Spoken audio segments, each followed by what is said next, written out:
Mamuka sei muri yeZimbabwe. Tinokuchingamidzai zvekare kune chimwe chirongwa pano paZim Facebook Secrets and Confessions.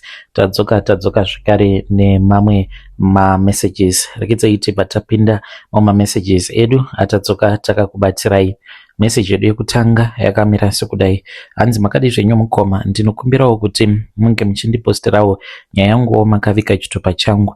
Ininiwo ndauya pano ndiine confession yangu iyo yandiinayo. Confession yangu yakamira sekudai so: ininiwo ndakati ndichishanda pane imwe saloon mazuva awo andainge ndichangobvawo mukusvika muno muSouth Africa. Saka pane umwe mukadzi ainge achigara mulocation umo mainge muchigara sisi vangu. Saka sisi vakabva vachizoenda vakabva vachizonotaura naye, akabva ati kusalon kwavo kwainge kuine space, saka ainge achazotaura nemuNigerian uyo wavainge vachishandira.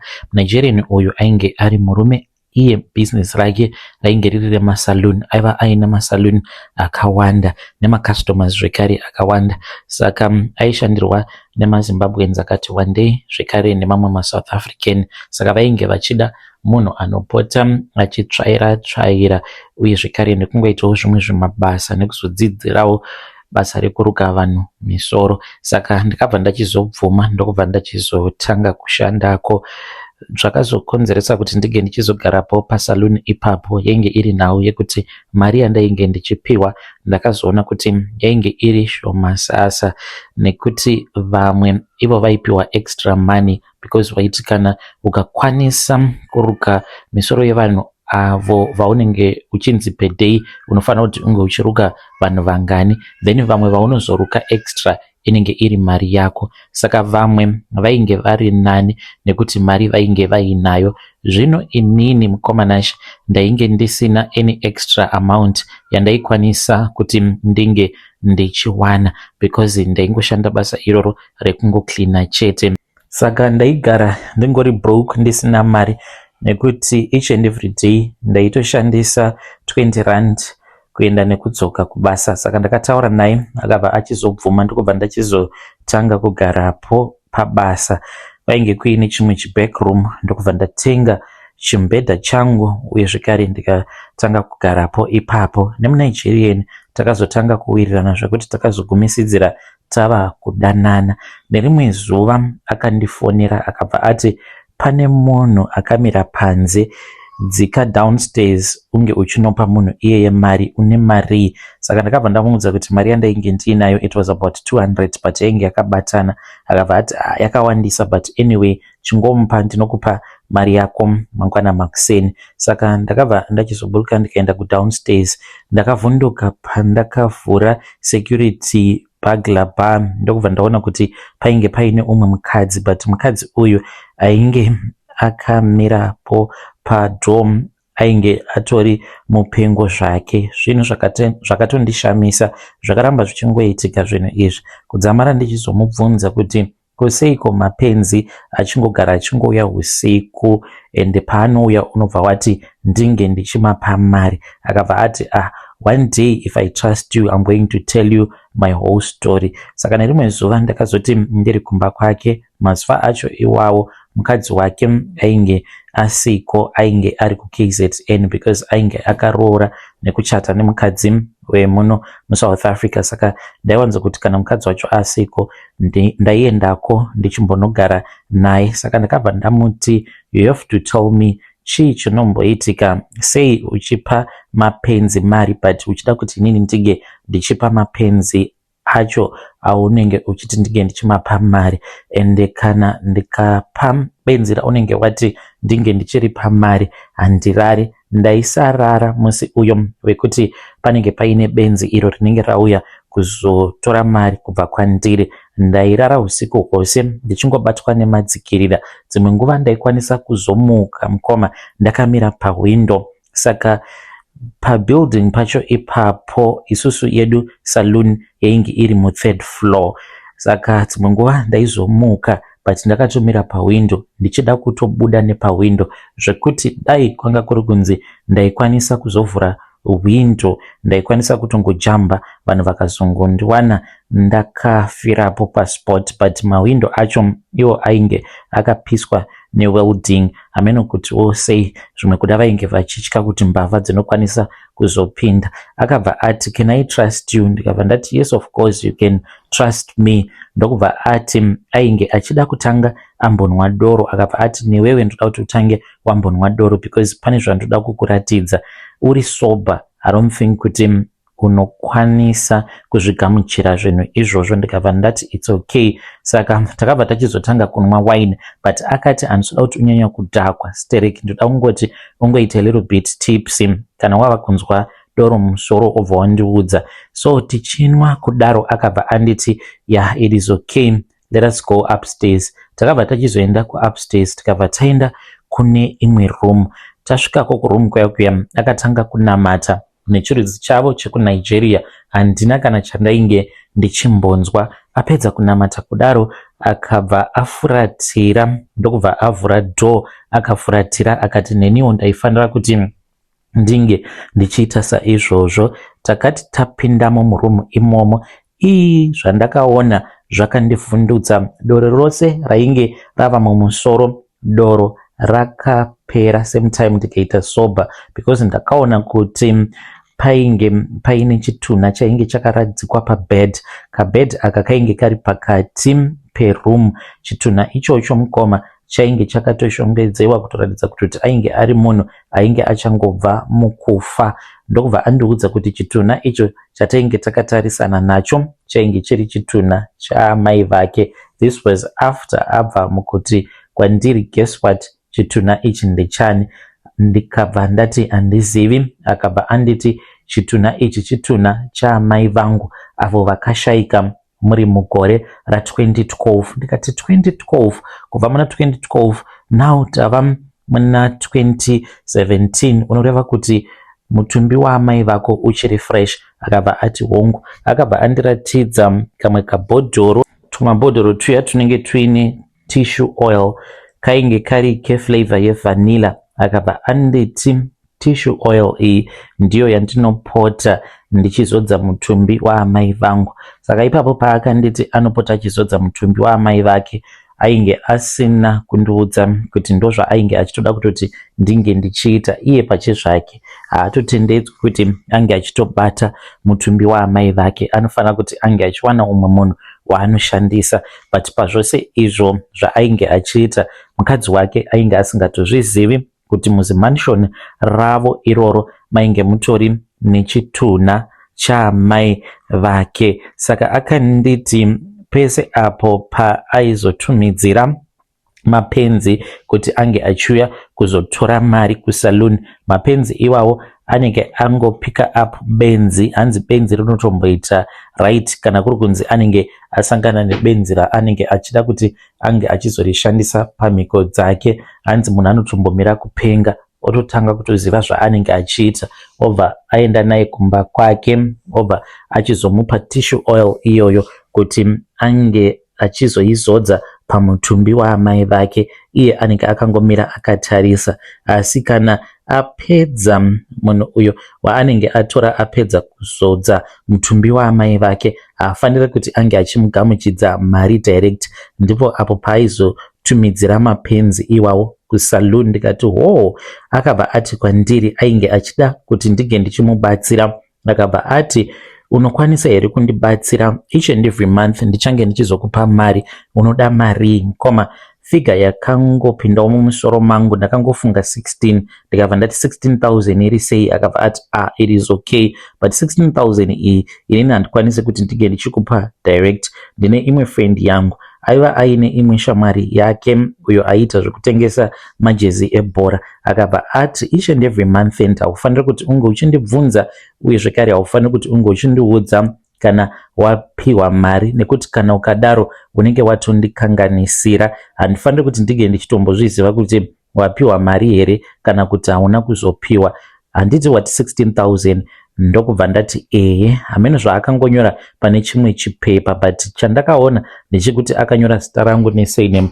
Ndokubva atanga kufamba. Akati ava kuda kunosvika padhuze nepainge parere amai vake. Ndakaona mutumbi waamai vake uchimuka uchiratidza kugumbuka, ndokubva akanda chibepa chiya pamubhedha vakachitora vakachimenya, icho chainge chakanyorwa zita rangu. Vakangonditarisa ndokubva vafa zvekare. Akabva anditi, it was a deal that was already done, let us not talk about it ever again. Takabva tadzokera kubedroom ndokubva tachizorara. Mangwana acho makuseni takamuka tikaenda kubasa, ndokubva ndachizoenda ndikabva ndanotaura nefriend yake. I was not even sure about it, but ndakaendako ndichida kungonzwawo kuti ainge achazoti kudii. Ndasvika kuya akatondigamuchira bo akabva anditi let us go and talk in my car. Ndobva tachizoenda mumotikari. Akabva ati ndanga ndangofunga kuti ndinge ndichingokupa half down, then imwe yacho kana ndikazoiwana ndozokupa zvekare. Saka ipapo on the spot akabva andipa 8,000 rands, then ndokubva achizondipa zvekare imwe 8,000. Kubvawo ipapo ainge ava kundipa mari yangu each and every month and aitondipa mari. Saka izvi ndakazviita kwemakore akati one day. Kudzamara one day ndazoti kwaari, inini ndaneta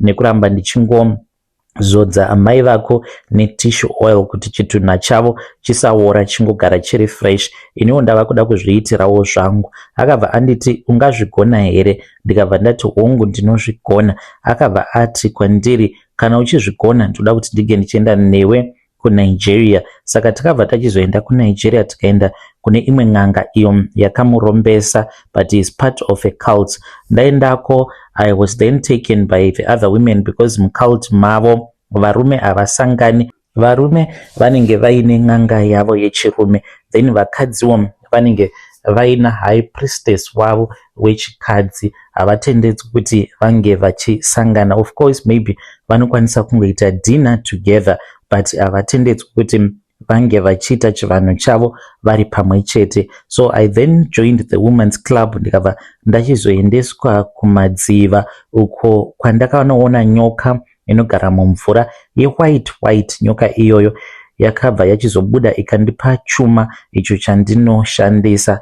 Ndadzoka kuno kuSouth Africa ndakabva ndanzi ndainge ndichazobata mari yakawanda. Ndabata mari yakawanda kudaro ndaifanira kuti ndige ndichizovakisa zimba rakakura kwazvo. Saka imba iyi mukoma ndainge ndichida kuivakira mumasvingo because kumasvingo ndo kumusha, but ndakabva ndati kumasvingo it is too close to family. Of course pane vamwe vanenge vachida kuzogara pamba ipapo. Ndikabva ndati saka ndoita sei? Ndakabva ndachizosarudza kutenga imba. Ndakatenga imba muBorodale munzvimbo yekuti hakuna kana anotombondiziva. Of course pamba pangu pana caretaker because most of the times tinenge ndiri kunoku kuSouth Africa, saka pana caretaker uyo wandakatogadzira haatombozvizivi kuti zvii zvimwe zvinoitika pamba. Kwedu kunyika zvakwakanakira, unokwanisa kutogara nemunhu pasi wotomuudza kutoti iniwo ndine problem yangu yakadai, handizivi kana uchikwanisa kushandidzana neni. Sezvo andakaita ipapo mukoma,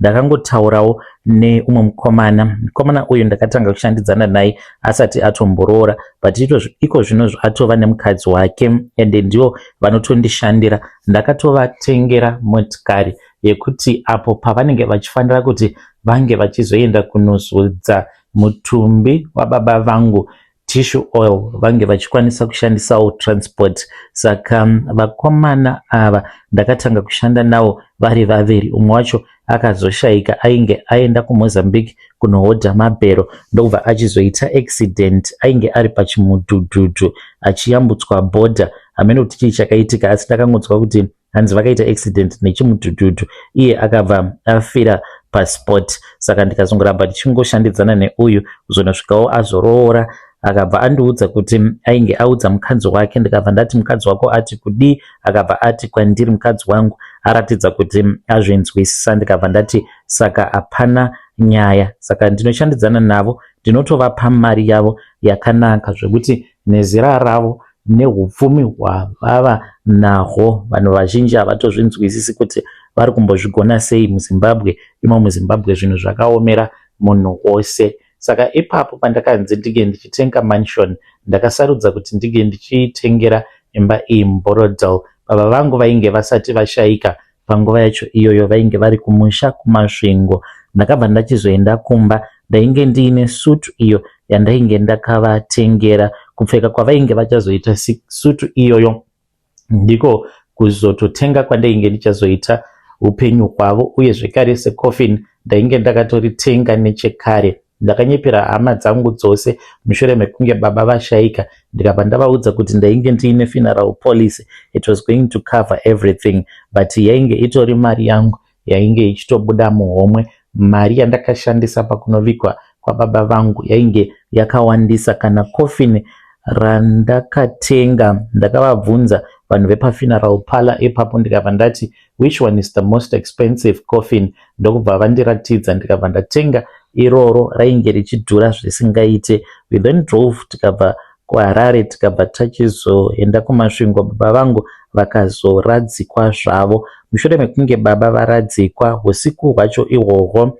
vanhu vainge vasati vatombopararira kuenda kudzimba dzavo, ndakaona group remaNigerian vakauya vakapfeka zveblack, vakabva vanditora tikabva tachizoenda kumakuva. Asi tichienda kumakuva, ini ndainge ndakaradzikwa mucoffin, ndivo vainge vakasimudza coffin iroro. Vision yose iyi ichiitika mukoma, ndainge ndakatogara nevamwe ndichitotsumwaira, vanhu vachiti akaneta, semanetero awo ainge akaita vamwe vose vatainge tiinavo, but vanhu vainge vasingazvizivi kuti inewo ndainge nditori nevision, ndainge ndichitozvionerawo movie rangu ndega. Saka maNigerian awa vakandisimudza vakandiisa mucoffin, ndokubva vanditi vhara maziso usavhura maziso kusvika takuudza kuti open your eyes, nekuti kana ukangovhura maziso ziva kuti unofanira kutoti unge uchizotsvaga futi umwe munhu wekuuraya, unopedza hama dzako dzose. Just make this sacrifice only once, do not spill blood again. Saka ndakabva ndachizotorwa ndikabva ndachizoiswa mucoffin, ndakatoita zvekutovhara maziso angu nemaoko ndichitya kuti ndinokwanisa kuita mistake ndikangokaruka ndasvinura, ndikabva ndanzi ndinge ndichizochekeresa zvekare. Takazoti tasvika kumakuva, vakandiburitsa mucoffin ndokubva vandiradzika pamusoro peguva rababa vangu. Ndakanzwa baba vangu vachipinda mandiri vachibuda muguva ravo, ndokubva vabuda zvekare vakapinda mandiri nekumusana, vakabva vabuda nepadumbu. Asi chakandinetsa ndechekuti ipapo ndakanzwa pain kuita sekunge ndainge ndatova mulabor. Baba vangu ndokubva vabuda nepadumbu, ndakatovanzwa baba vachitaura neni, but vairatidza kuti vainge vasina simba.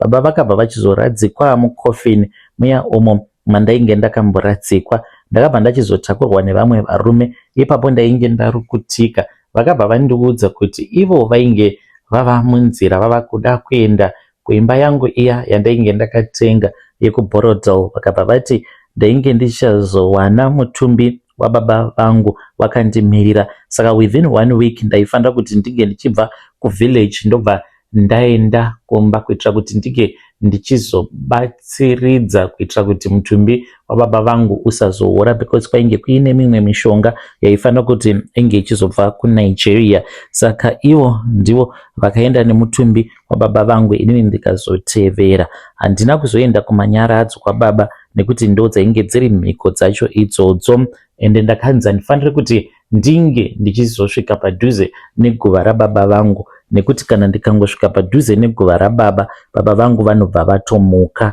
Kumba kwangu kuBorodale baba vanotomuka kutofamba kutoonekwa masikati, asi chinenge chiri chipoko, hanzi vachangoonekwa chete kwemaawa mashoma vobva vafa, kufa chaiko. But iko zvinozvi baba vangu vari pakati pekurarama nekufa, havana kufa uye zvekare havasi kurarama. Saka baba ndivo vandinoshandisa mumabusinesses angu awo andiinawo kuno kuSouth Africa zvekare nekuZimbabwe. Asi chinongondirwadza mukoma ndechekuti ini handikwanisi kuti ndinge ndichiita mhuri, handina kunge ndakazviziva kuti ndidzo mhiko dzacho dzekuti haungazotendedzwe kuti unge uchizoita mhuri. Dai ndakaziva mukoma, haitungamiriri. Mari yeurombwa inorwadza, handizivi kuti ndarara nemapenzi mangani.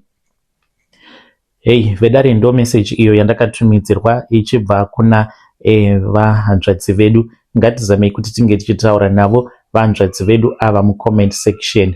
Zvakangooma hazvo vedu we, hanzi handiziviwo kuti ndarara nemapenzi mangani, hanzi mari yeurombwa inorwadza. Let us try to speak with him in the comment section. Zvakangooma hazvo vedu we.